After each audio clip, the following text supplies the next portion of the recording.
Page 11. Semangat Nimas yang tak pernah padam. Tidak ada gunanya terus larut dalam kesedihan. Terlalu lama bersedih bukan hal yang bagus.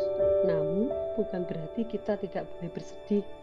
Hanya saja bersedih sekedarnya dan bahagia secukupnya. Itulah prinsip Nimas. Ditambah lagi, waktunya terlalu berharga untuk digunakan menangisi kegagalan. Jadi tidak ada lagi yang bisa menyakiti hati Nimas. Nimas tahu obat paling ampuh untuk menyembuhkan segala luka di hatinya. Dengan segala kejadian tak mengenakan yang terjadi padanya, alih-alih Nimas menyerah, dirinya malah merasa semakin tertantang untuk mencapai tujuannya. Dirinya justru semakin semangat untuk segera keluar dari frustasi.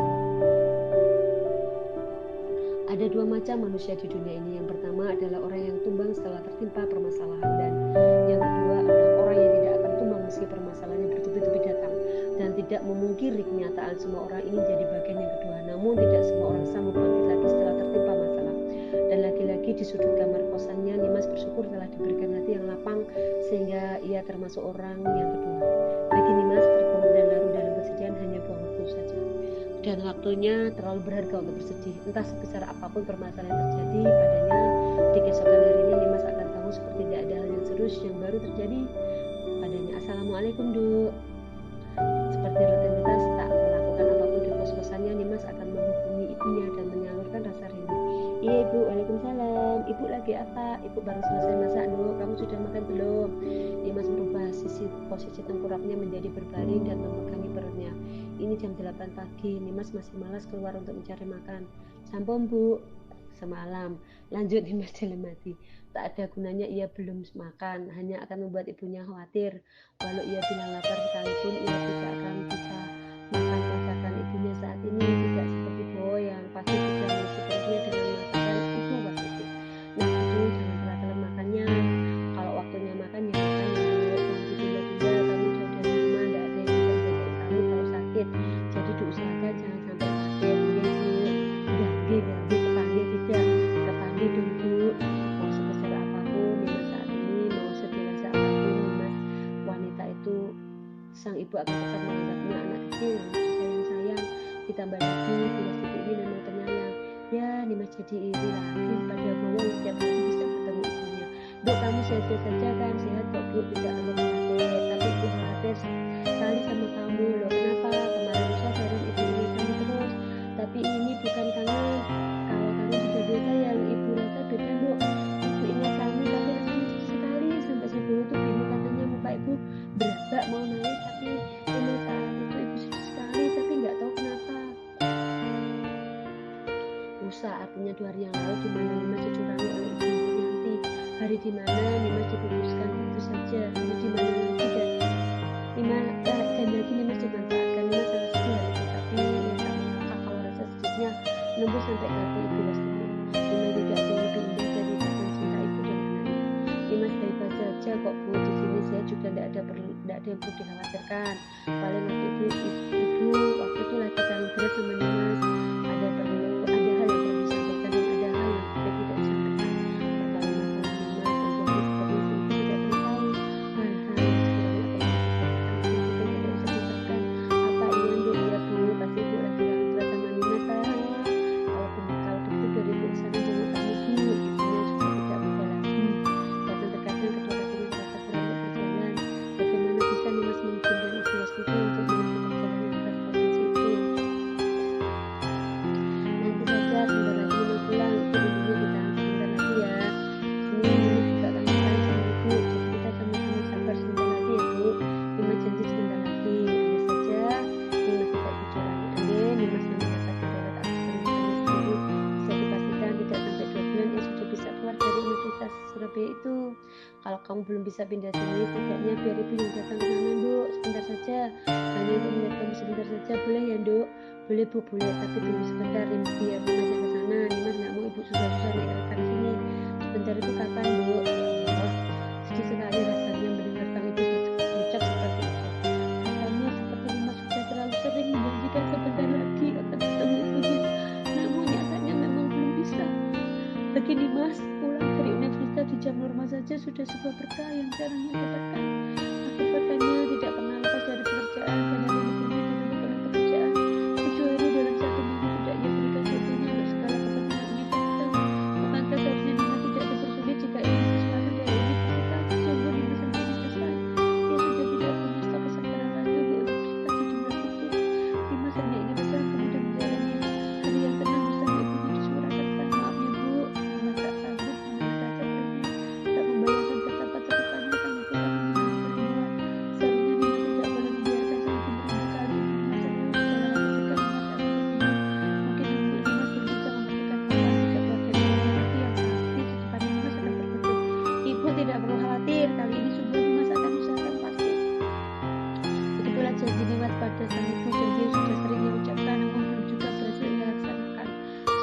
kali ini bukan hanya sekedar janji yang sudah menyusun itu tidak ada lagi, tapi yang terluka.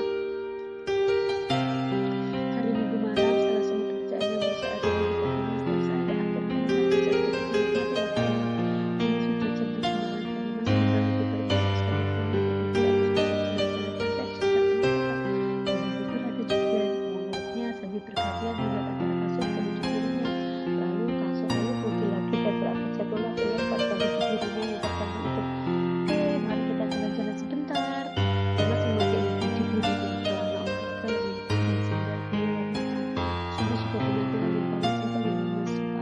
Rambutnya diikat acak dan kacamata bulat menghiasi wajahnya yang ayu. Siapapun pasti tidak akan mengira kalau wanita berhijab biru ini seorang desain. Mengurus HP dompet menunggak penuh dompet. Nimas merasakan kembali dompetnya dengan medan mencoblos membayar uang satu di dalamnya untuk ibunya, kemudian melangkah keluar memastikan pintu kamar tersebut kunci dan lalu berjalan santai menuju taman kota.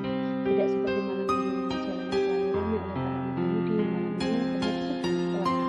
Wajar saja alih-alih malam minggu ini adalah malam semi. Mudah-mudahan mana yang akan keluar bersenang-senang dengan semi. Bagus kalau sepi, suaranya nggak bikin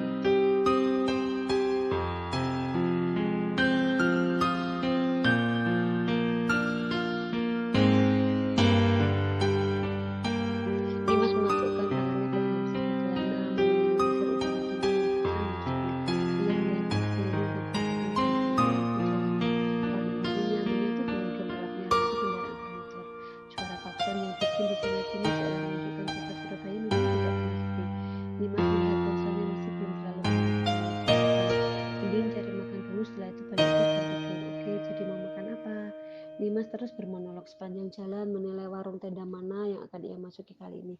Nimas tidak ingin makan di tempat yang mewah. Baginya makan dimanapun itu sama, selama tempatnya bersih dan menunya bisa dimakan, kenapa tidak? Pilihlah jatuh pada warung tenda warna kuning dengan menu utama soto daging. Sip, malam ini gini soto yang terbaik. Kakinya melangkah cepat menyeberangi ramainya jalan raya, berjalan dengan sedikit tergesa menuju warung kuning itu. Begitu ia sampai, memesan satu porsi soto daging dengan segelas teh hangat. Nimas baru masuk warung untuk mencari tempat duduk dan penuh. Semua kursi plastik itu penuh dengan bopong-bopong orang yang kelaparan di malam hari sama seperti Mbak, silakan, yang di pojok sana itu masih kosong satu. Sang pemilik warung mempersilakan Nimas duduk di salah satu kursi yang ada di ujung. Kursi plastik warna hijau satu-satunya tersedia. Di depannya ada seorang anak muda dengan segelas soto dengan sepiring soto. Sepertinya ia juga sedang makan sendirian.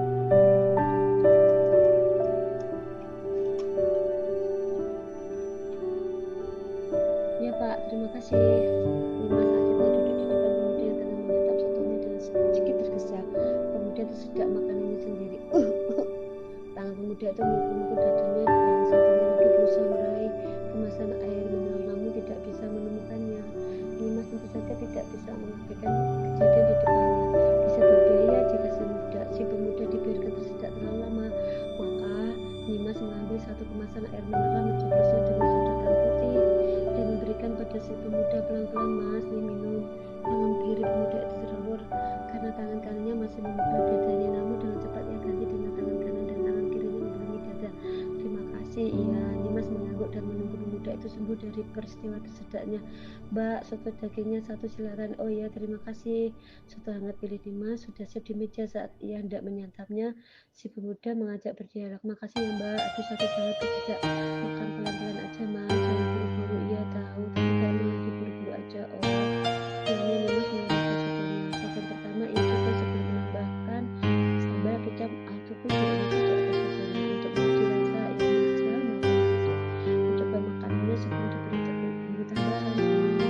Nimas mengangguk tidak, karena kuahnya memang kental dengan rasa gurih yang kuat. Lalu taburan daging dan bawang goreng yang melimpah di atasnya membuat Nimas tersenyum puas. Mbak, mau kredit mobil?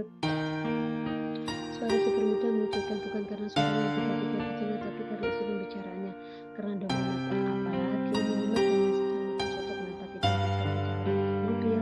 Saya mohon berhenti lagi, silakan jalan. Juga Nimas tiba-tiba banget Mas. Enggak tiba-tiba Mbak, ini saya lagi kerja dan nawarin mobil lagi ini, saya lagi kerja. Nimas perhatikan itu pemuda yang ada di depannya, kemeja warna putih dengan sapu di dada. Di lengan kanannya ada baju kosong penjara pertama. Celana kain ditambah dengan sepatu hitam mengkilap membuat Nimas merasa, Mas, salah iya Mbak. tapi saya lagi ngejar target, makanya belum secara bukan sebentuk kursus di dalam masalah kemudian mereka sampai untuk ini enggak bisa dipahami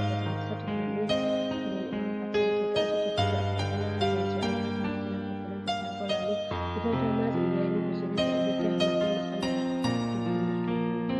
tipe orang yang makan saat makan, dia juga tidak bisa melihat orang lain makan dengan acak-acakan seperti dia makan dan biasanya bisa bicara, jadi ia ambil foto dan ketika ada si pemuda sedang seperti ia mbak ia sudah dikenalkan mbak ini sudah melanjutkan mangkoknya untuk ke arah selatan dan mengatakan di sana juga ada mbak ini masih saya melihat itu ya kalau saya baru nanti informasi udah sekarang kok kamu masih bawa mobil mbak, kok bisa sih mbak masih saya itu bawa mobil mereka kayak apa ya bisa apa sih mbak mobil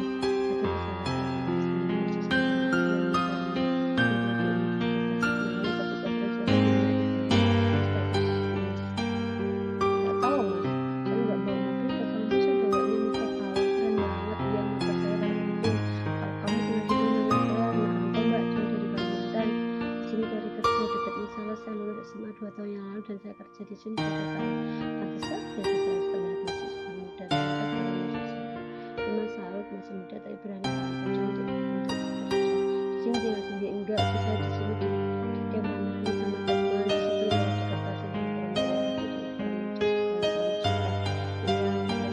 itu yang kalau pagi karena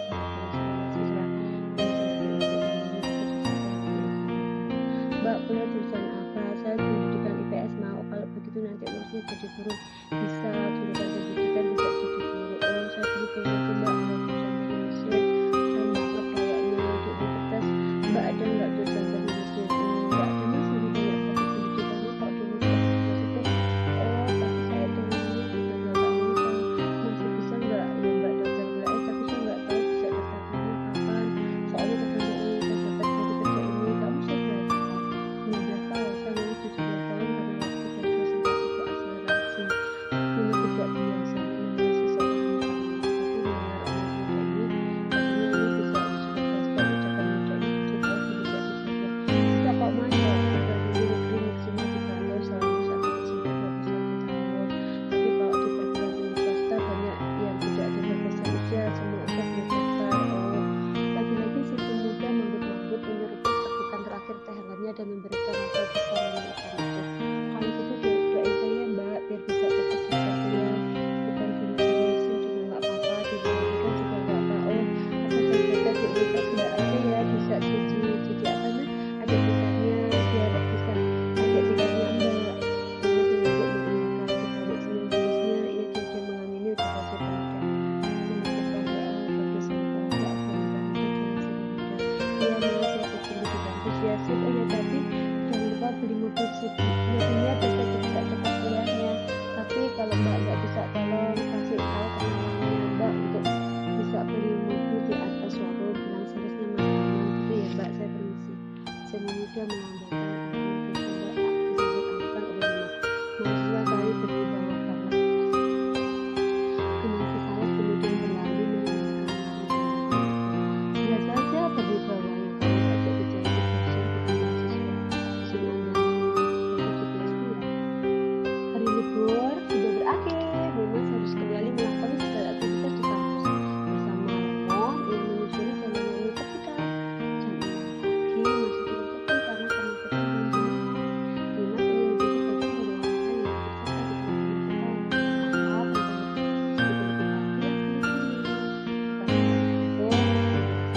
lebih pagi yang kami pilih. Bukan kemudian masuk ke ruangan. Pagi ini Nimas bukan orang yang awal. Barangkali sudah terpikirkan Pak Abdul, yang Pak Abdul tidak ada di ruangan ini lebih dahulu. Pagi Pak, ucap Nimas keras saat pintu ruangan terbuka, menandakan Pak Abdul duduk dengan segelas kopi panas di tangan. Pagi kok tahu saya sudah cantik. Nimas menunjuk peci hitam yang selalu ada di meja Pak Abdul beserta kedatangannya. Oh alah, mau kopi mbak? Nimas menggeleng menolak. Enggak deh pak, terakhir kali minum kopi pagi-pagi perut saya sakit. Pak Abdul memperhatikan Nimas sebentar sebelum kembali ke mejanya, mengamati setiap ekspresi Nimas pagi ini. Syukurlah sudah tidak ada kesedihan. Kalau Nimas ini spesies hewan mungkin akan jadi salah satu satu bagian dari hewan salamander, hewan mircicak yang punya sistem regenerasi sangat cepat. Lusa Nimas patah hati, lalu hari ini sudah tidak ada lagi kesedihan di hatinya. Bukankah sebuah kemampuan regenerasi hati yang begitu cepat? Udah aman kan Mbak? Nimas paham mengangguk dan menambahkan tingkat kelebaran senyumnya. Sudah, terima kasih. Pak Abdul tidak kembali ke meja lagi langkahnya terlambat di meja Nimas karena melihat sesuatu. Selembar kertas dengan angka-angka kecil di atasnya. Apa itu Mbak? Apa Pak? Itu nempel di tas. Pak Abdul menunjuk benda yang dimaksud. Sedangkan Nimas bingung dan mengecek tasnya. Loh, kok bisa ada di sini? Ini brosur angsuran mobil Pak. Kemarin ada sekali yang ngasih ini ke saya. Walah, kirain mau beli mobil. Halah, buat apa mobil Pak? Saya bawa lemon aja sudah cukup. Kan bisa buat bawa orang tua, ibunya Mbak Nimas. Kalau mau jalan-jalan bisa naik mobil. Masa mau naik lemon? Benar juga kata Pak Abdul. Lagi pula Nimas sudah janji akan mengunjungi ibunya. Kenapa tidak mengunjungi ibunya sambil bawa mobil aja? Akan lebih nyaman dan lebih aman untuk Nimas. Loh, betul juga. Pak Abdul berjalan ke mejanya, namun justru Nimas mengikuti beliau sampai ke ujung meja. Tadi Pak, dari Suela uang muka 40 jutaan, angsuran per bulan 3 juta itu Pak, murah tidak? Walah, malah mau konsultasi angsuran ke saya. Ya saya tanya pendapat Bapak saja, kalau saya tanya saya sarankan cash Mbak. Nimas melotot dan mengembuskan nafas panjang. Mana sanggup Pak, nanti yang ada berbulan-bulan saya nggak bisa makan. Ya sudah, juga lumayan kata saya 40 juta ya, di sini kecil 4 jutaan gitu Pak, ya 7 juta saja Mbak. Oke, terima kasih. Lalu Nimas kembali ke meja menyimpan nomor seseorang yang terkait di dalam pasien menyebut, halo Mas Anam. Sedangkan Pak Abdul sekaligus mengatakan Pak Kerja, mau beli mobil kayak beli gorengan, nggak paham, saya nggak paham. Akhirnya janji Nimas harus segera pulang, tidak akan ada janji-janji lagi. Ia pasti akan mengunjungi ibunya. Kalau perlu ia akan ajak ibunya ke Surabaya. Sebentar sampai tiba waktunya mendapat ijazah. Setelah tiket mobil, Nimas akan segera pulang ke Surakarta ya, setidaknya sampai ia cukup belajar mengemudi lagi setelah sekian lama ia tidak mengemudi mobil. Oh iya Pak, satu lagi. Sebelum info, Nimas kembali lagi ke Pak Abdul yang terdekat di tangan kanan dan tangan kirinya meminta posisi pegangannya. Lalu memangnya tugasnya apa Mbak? Boleh minta angkot cepat? Itu Bapak yang tanyakan. Ya, boleh ini. Pak, belum sempat Pak Abdul menjawab ucapan terima kasih. Wanita itu sudah pergi sambil terus berjalan dengan seseorang di semua itu. Iya Mas, iya betul. Tolong kirim saja alamat showroomnya ya. Iya, terima kasih. Sambungan telepon terputus dan Mas kembali menghadap Pak Abdul. Pak, doakan saya berhasil